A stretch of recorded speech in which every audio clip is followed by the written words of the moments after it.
feet and make some noise for your closer tonight, Mr. Matthew Bond!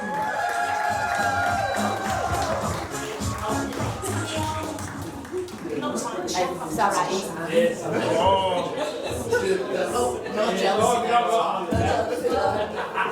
Wow, do I need it? I don't think I need it. Go for it. It's very loud, isn't it, guys? You guys are so close to the speaker. You're going to need a hearing test tomorrow. That's great. My name's Matt Fong. I'm known in Leeds for being the best comedian in my price range. And that's not anything against any of the acts that you've seen tonight. I think I'm the only one who owes Rich a blowjob. That's the...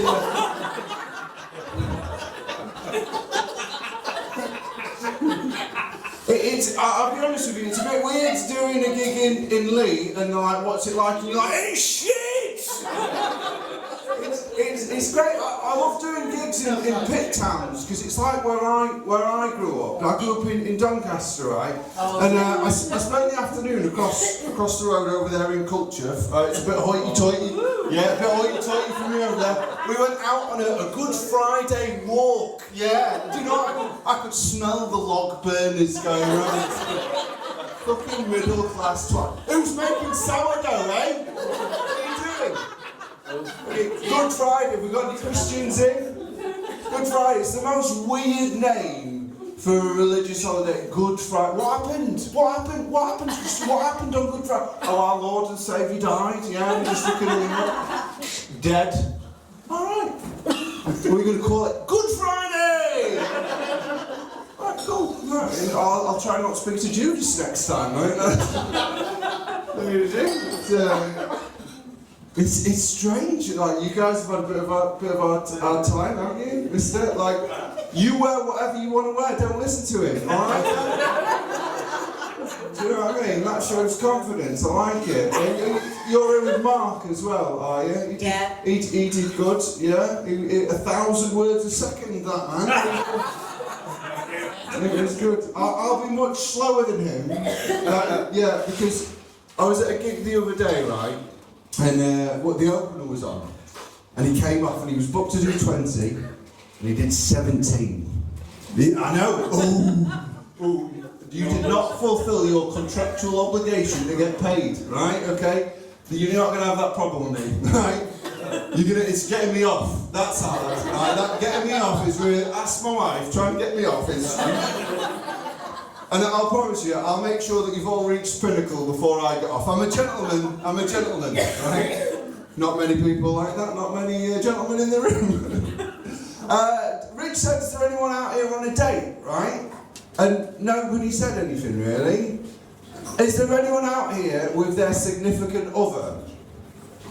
Yeah, I hate to inform you, right, guys, you are out on a date.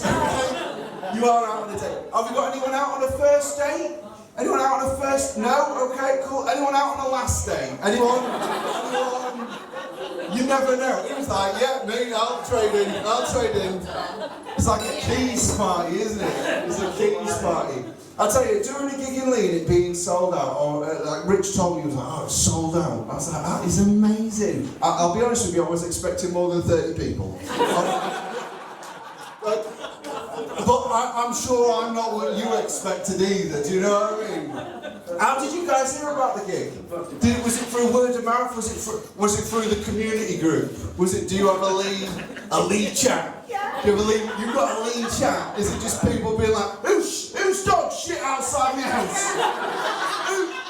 Pick it up, I want you to come back, you dirty bastard. I tell you, it's got sweet corn in it, I'm not sure it was a dog. That's the kind of thing you expect from Lee Chat, isn't it? That's great.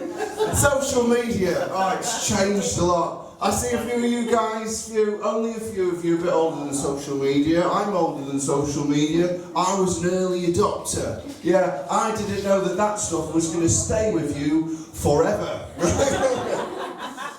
People are like, oh Matt, why did you choose comedy as a career? And I was like, no. Comedy chose me, okay? Which means I've failed at a lot of jobs. That's it. My social media's changed so much over the years. It used to be filled with great pictures of like nights out, music festivals, concerts, and I've got older and my social media has changed, right? And all my mates now, instead of inviting me places or sending me messages to do cool things, what they're doing is they're posting pictures of their babies. That's it, just posting pictures of their babies, right? And I'll tell you this, I want to interact with my mate's social media, right? But as a man of a certain age, you cannot go around liking loads of pictures. Right? You can't do it. You can't do it. You would be in so much trouble. You're fine. Like away, right? You, no. No, right? But as a man, you still want to interact with your mate's social media, don't you? You want them to know that you still exist, right? And there's something that you can do that won't get you in any trouble with the police, right? So instead of, when your mate posts that new baby picture up, when it flips up there, okay, instead of hitting the like button or the smiley face or the love heart, what you want to do is you hit the angry face, right? You hit the angry face emoji, right? Okay, and I tell you this, Lee, you will not know the sense of joy and power that will come over your entire body when you see a picture of your mate's brand new born baby and you hit that angry face. Bam, right? If you've got a mate, right, say their kid's 18, 19 now, scroll back, find that first picture, find it, angry face it, right? And then just sit back and wait for the phone call, right? Because you know it's coming. You know it is coming, right? Okay? And they'll ring up and be like, hey, why did you angry face my baby? Huh? You're like, well, simple, mate. It's because your baby's face makes me mad. And they're like, why? It's like, well, before you had them, you were fun. And they agree with you, and that's the end of the conversation, okay? I've got a little test. Have we got any new parents in? No! No, don't! Do you know why? Because they're not allowed to leave the house! They're not allowed! Stay in there! Live with your mistake! I mean, having babies is mental. Like, you're in a relationship, everything's going fine, and you're like, what do we need in this? More arguments. That's what we need. We need more arguments. So what do? You go, oh, have kids. My cousin who lives in Beijing, right, 10 years ago, him and his wife, they had twins, a beautiful little baby boy and a little baby girl, right? So you can imagine for them the arguments must have been twice as bad, right? Only they were arguing over which one they were going to keep. That's it.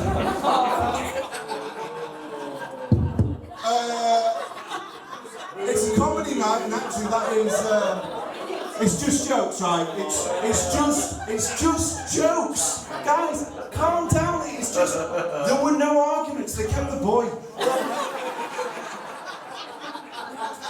Yeah, you're booing, now clapping. That's it, change it around.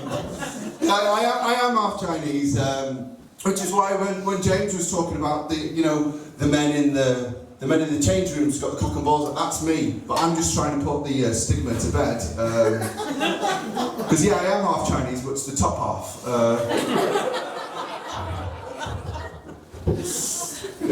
Oh man. I know that you can't leave the house when you're a new parent. Because I myself am I'm a new parent.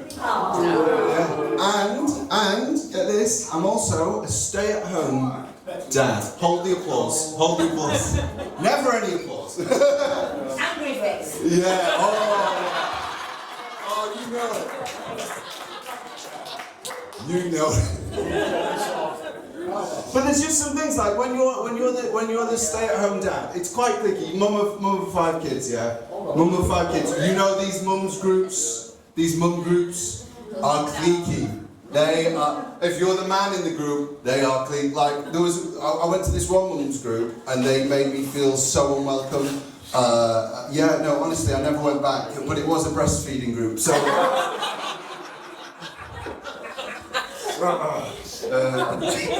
That's right. Huh? Angry face. I'm getting heckled with my own jokes. You must love that one. That's great. Like my boy, when he was born, amazing when you have your first kid. He blonde hair, blue eyes, skin as white as snow, right? Okay, and I know he looks nothing like me, so don't mention it. If he wasn't conceived in lockdown, I'd be like trying to get Jeremy Kyle back on TV. Honestly, he was born. He was 5.5 kilos. You don't know what that means, so you need the pounds, ounces to go, is that big? Is that small? I don't know. Massive. Massive is what that is. And when you're a parent, you're told, you know, don't compare your children to other children, right?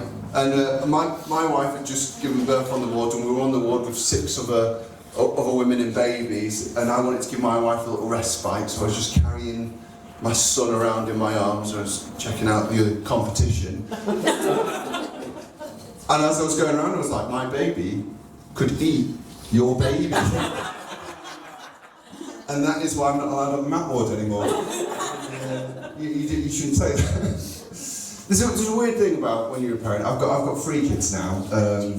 So I've got a little boy who is a pain in the arse. And I've got twin girls, because I married an overachiever. That is what happened there.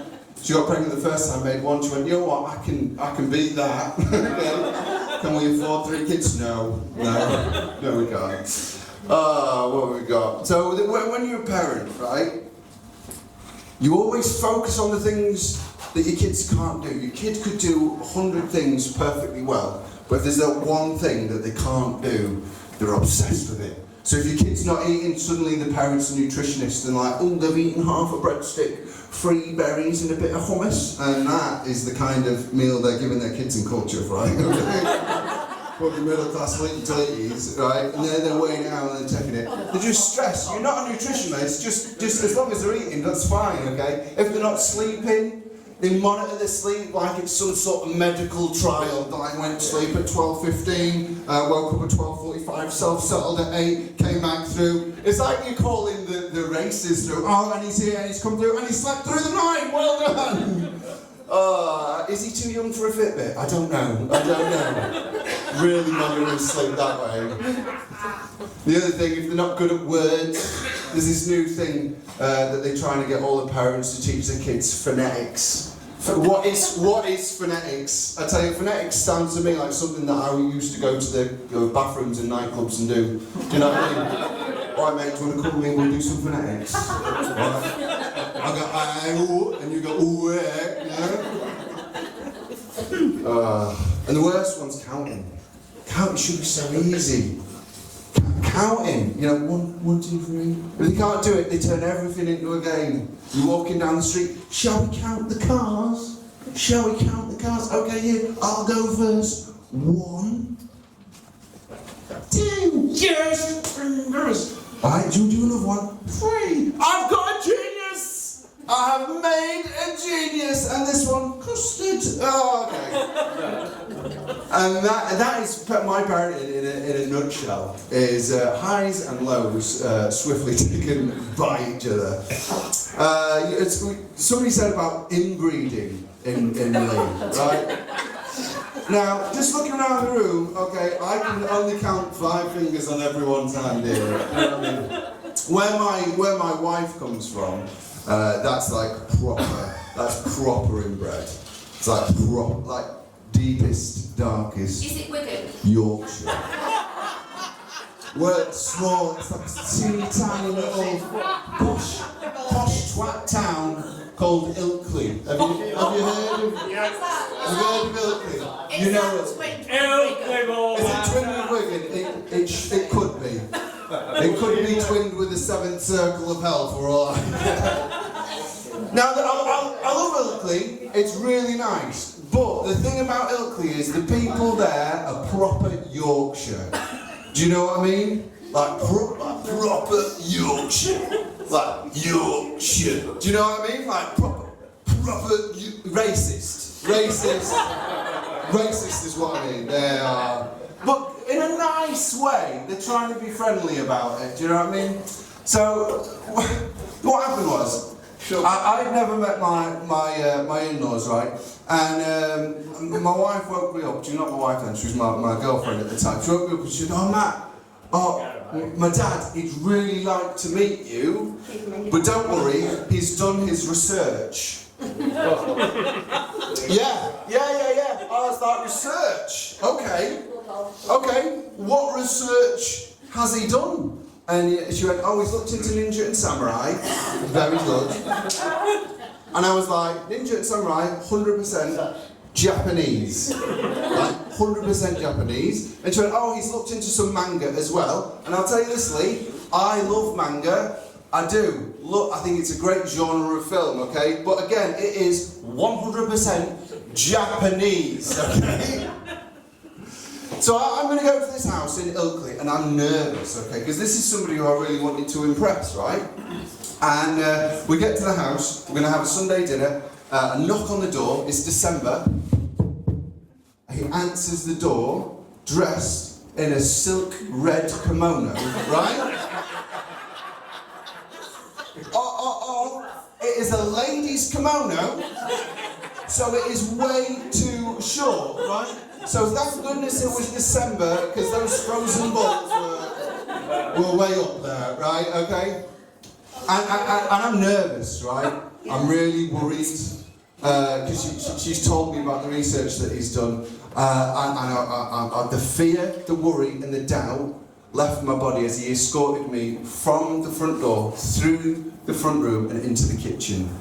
Because looking around his house, every item in his house was made in China. It was just, I mean, that's years worth of effort that's gone into that. It was totally touched by it. You guys have been wonderful. I've got one more bit that I'm going to do. Hey, you guys been together 18 years, right? Yeah. And not married. Married. Married. 18 years married. No. 18 years together, married. 18 months. Oh my God. Don't let that be the biggest laugh of my set, okay? Him fucking up. Don't let that be it. Year and a half. You've been married a year and a half. Wow. Oh, 5.5 years now. That's amazing. All right, so what I like to do. I always thought I was the interim boyfriend. I thought I was, not the one. He knows. And I loved it. Being not the one was great. You didn't have to meet the parents, you didn't have to do any of that. And I never thought that she thought that I was worthy of her, because I honestly viewed her as my Disney princess from day dot. Honestly, love her to pieces. Couldn't do. Thank you very much. Couldn't do better. Honestly, couldn't do better. I tried.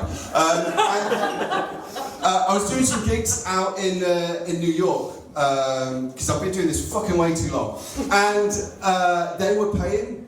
So I downgraded my ticket, and then got her and paid a bit more so she could come with me. So the first night we did my show. The second night we went to see Wicked, that was alright. Third night we went to see Miss Saigon, that was wicked. Fourth night, I know this has turned into TripAdvisor, but just bear with me. Fourth night, I had booked us to go up the Rockefeller Tower building for sunset, so we'd have daytime photos, sunset photos, and nighttime photos. Okay, huge jump, baller. So we get there, we get to the top of the Rockefeller building, and it's Christmas. The whole of New York is gorgeous. It's literally like one of those Hallmark movies, yeah. And we're getting the lovely photos throughout the course of the day, and the sun starts to set, and a beautiful pink glow goes over the entire Manhattan skyline, and the Empire State Building illuminates for the first time, and it's like a 60-story Christmas tree, absolutely gorgeous. And then a man to my left drops to one knee and starts to propose to the significant other. And I was like, oh, that's amazing, that's so romantic. And then a man to my right, he also drops to one knee and starts proposing to his missus. And I'm like, now this has turned into a game of human dominoes, and I feel like the middle piece, okay? Now, I didn't want my missus to miss the actual truly magical moment that was going on around us, okay? So I directed a vision to both of the situations, what was going on, and a smile came across her face, and her eyes started to water, and I thought, Matt, this is your time to shine, this is your moment, right? So I gave her the biggest cuddle that I could, and I squeezed her so tight, and then whispered just gently into her ear, "Not today." And that is how you ruin a trip to New York. It was going so... do you know how I got out of that one? Well, now we're married. That is... Yeah, now we're married. Like I said, I always saw my wife as my Disney princess. Now, I'm going to ask you 2 questions, okay? These are 2 questions that I ask people up and down the country. Now, bear in mind, you can get this wrong, and just for the audience's sake, you've already got your own how long you're married wrong tonight. Okay, so fake is not riding high. Do you see your partner as a Disney princess? As your Disney princess? Yeah. Beautiful. Round of applause.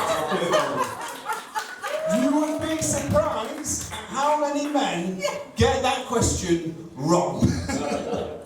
Now this is where it gets tricky. Okay, this is the tougher one. Which Disney princess do you... He said, "Oh, fuck." Which Disney princess do you see her as? You don't even know her name. He only knows Pocahontas, so... What he's trying to say is he wants to run into her lands and take her back. Okay, great. So this is the thing, I see my wife as my Disney princess, but you can't be a true Disney princess without your own song. So, this is a song that I wrote for my wife, so that she could be a true Disney princess. Like I said, we've got 3 kids, we've been married ages, we've been together over a decade. So we've also stopped having sex. So this is a song. So she's a true Disney princess, but also to encourage us to have sex more. And it goes like this. Do you wanna make a porno? Come on, let's go and play. We never have sex anymore. I'll treat you like a whore. You got away. You silly for bodies, and now we're not. I'm hoping you'll tell me why. Do you want to build a snowman? Put a porno. Do you wanna put a porno? Doesn't have to be a porno. Honey, could we make love tonight? Fuck off, Matty! Okay, bye.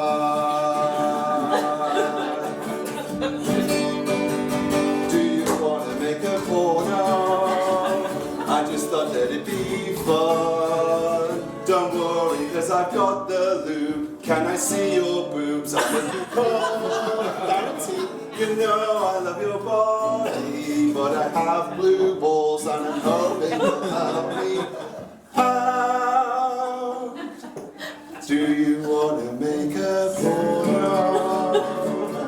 If you're gonna make a porno, give me a shot.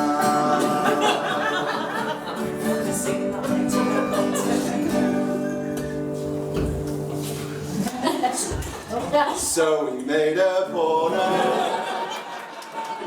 It was fun. But when we watched it back, it was just my crack, my flapping.